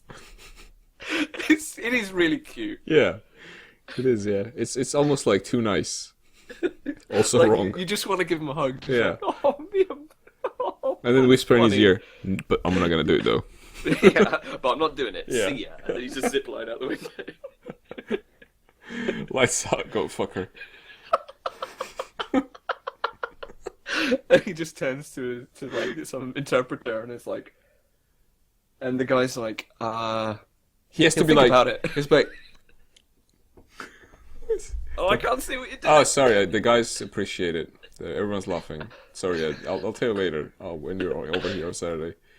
I did the like a goat thing and then fucking thing, and so there was like I showed him what a goat fucker is.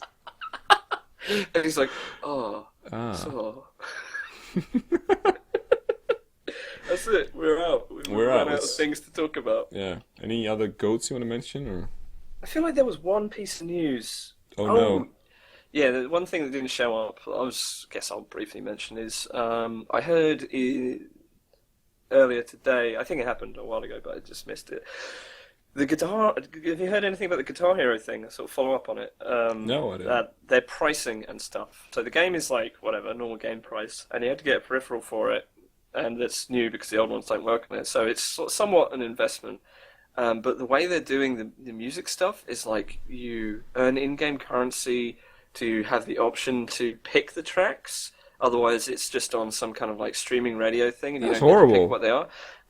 Ultimately, you could pay $6 to play that one track as much as you like that day. That's even more horrible. It's the worst combination of shit ever. This like payday I've heard. takes a back seat.